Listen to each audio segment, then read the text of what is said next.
Well, here's a live look at Paris, where workers striking against proposed reforms by President Emmanuel Macron to raise the retirement age. This follows a series of previous strikes and demonstrations against the proposal. And police are expecting up to 650,000 people at demonstrations. CBS News foreign correspondent Elaine Cobbe is following the latest from Paris for us. So listen, Elaine, the proposal would raise the retirement age from 62 to 64. In this country, as you know, the retirement age is 65 if you're lucky. So can you explain to us, why this pension reform has been such a challenge for a number of governments and why it sort of brings out such strong emotions in France? Anne-Marie, this is the 5th day of pension reform strikes this year, and it's going to continue.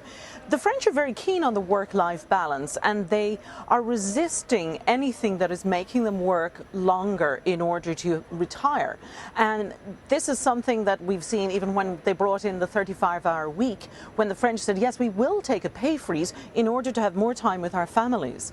So there is also the issue that, okay, at the moment it's 62, but in fact, most French people, 60%, don't get to retire until 62 to 65 years because you have to have worked a minimum of 40 to 42 years in order to get the full benefits. Otherwise, you have to wait until you're 67. And so it's quite a complex system between people who've worked long careers, people who started working later if they were studying. And so all of that is playing into how people are looking at, do I really want it? There's also the fact that they didn't really expect it to happen quite so soon. If the reforms are passed, they start to come in September with a gradual introduction of the new age of 64. So Emmanuel Macron is saying, look, we need to do this. We simply cannot afford to pay out pensions for so many people. But how realistic is it for the president to get any of these reforms through? Or is raising it to 64 kind of the best case scenario? But could we see maybe some tweaks, but not all the way to 64? Bringing it up to 64 was designed to exactly that, to be able to afford to keep it going longer. Now, many economists say that, in fact, the system is okay and there's no real need to worry about it. But the government argues that the aging population means that is just not sustainable. So the whole reform package is actually quite complex. The government has been forced to make some compromises, including tweaking the age and the number of years worked for those who started working early. If you were to retire at 64 in a couple of years' time, you would have to have started working at 20 and continued working. Now that rules out a lot of mothers who stopped working for a while, a lot of people who went on to higher education.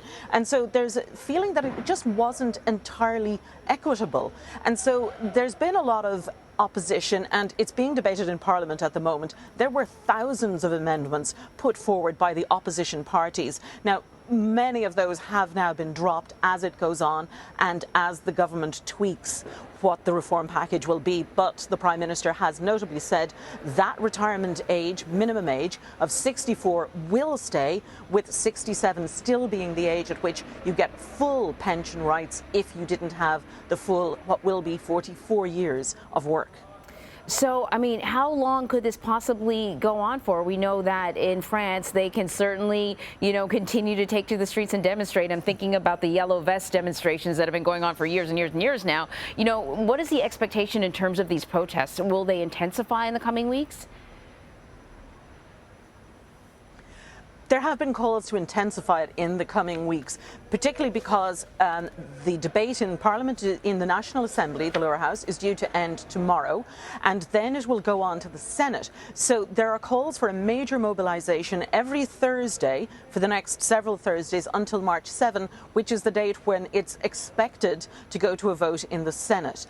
The far left in particular is calling for major protests, but if it is passed, then chances are it will calm down because it will then become law and gradually come into play. But we also have the situation where now, school holidays across France are starting. They're staggered depending on the region. So that's already going to have an impact on the numbers out today on the streets and over the next few weeks as various parents in various parts of France are just simply on holiday, on vacation with the children. Right. Elaine, we'll be keeping an eye on it. Thank you very much.